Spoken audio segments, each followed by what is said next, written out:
Hello my dears, ഇന്ന് ഞാൻ നിങ്ങളുമായിട്ട് സംസാരിക്കാൻ പോകുന്നത് ഒരു മണി ബ്ലെസ്സിങ്സിനെ കുറിച്ചിട്ടാണ്. നമ്മൾ സാധാരണയായിട്ട് പൈസ ചിലവാക്കുമ്പോൾ നമുക്ക് ഭയങ്കര ഒരു വിഷമമാണല്ലേ.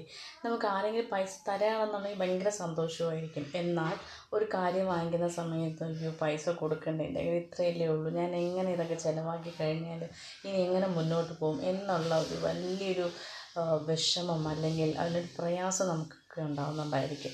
സോ അങ്ങനെയാണെന്നുണ്ടെങ്കിൽ നിങ്ങൾ ഈ ഒരു വീഡിയോ ഫുള്ളായിട്ട് കാണുക. നിങ്ങളുടെ കയ്യിലുള്ള പൈസയെ നിങ്ങൾ ഏതൊരു കാര്യത്തിന് ചിലവഴിക്കുമ്പോഴും അതിനകത്ത് നിങ്ങൾ ബ്ലെസ് ചെയ്യുക. അതായത് ആ ഒരു പണം നിങ്ങൾ എന്തിനാണോ ചിലവാക്കുകയും നന്ദി പറയുകയും അതിൻ്റെ 10 മടങ്ങ് നിങ്ങളുടെ കയ്യിലോട്ട് വരികയും ചെയ്യുന്നതായിട്ട് നിങ്ങൾ വിഷ്വലൈസേഷൻസും അഫർമേഷനും ഒക്കെ ചെയ്യുക. തീർച്ചയായും നിങ്ങൾ ഈ ഒരു സ്ട്രാറ്റജി അല്ലെങ്കിൽ ഒരു ട്രിക്സ് നിങ്ങൾ ഫോളോ ചെയ്യണമെങ്കിൽ നിങ്ങൾ പോലും അറിയാതെ നിങ്ങളുടെ കയ്യിൽ നിങ്ങൾ എത്രയാണോ ചിലവാക്കിയത് അതിൻ്റെ 10 മടങ്ങ് നിങ്ങൾക്ക് കിട്ടും. നിങ്ങൾക്ക് ഒരിരട്ടിയോ 2 ഇരട്ടിയോ 3 ഇരട്ടിയോ 4 ഇരട്ടിയോ നിങ്ങൾ പോലും എക്സ്പെക്റ്റ് ചെയ്യാത്ത രീതിക്ക് നിങ്ങൾക്ക് ആ പണം തിരികെ നിങ്ങൾക്ക് കിട്ടുന്നുണ്ടായിരിക്കും. സോ ഇതുവരെ ഈ ട്രിക്ക് നിങ്ങൾ യൂസ് ചെയ്തിട്ടില്ല എന്നുണ്ടെങ്കിൽ ഇന്ന് മുതൽ ഈ ഒരു ട്രിക്ക് നിങ്ങൾ യൂസ് ചെയ്യാനായിട്ട് നോക്കുക.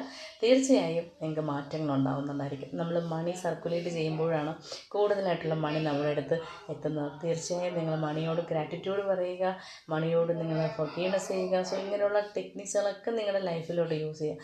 നിങ്ങൾ സന്തോഷത്തോടു കൂടി മണി ചിലവാക്കുകയും സന്തോഷത്തോടു കൂടി മണി റിസീവ് ചെയ്യുകയും ചെയ്യുക. സോ ഇതുപോലുള്ള ഇൻഫോർമേറ്റീവ് വീഡിയോസിനായിട്ട് ചാനൽ സബ്സ്ക്രൈബ് ചെയ്യുക. Thank you.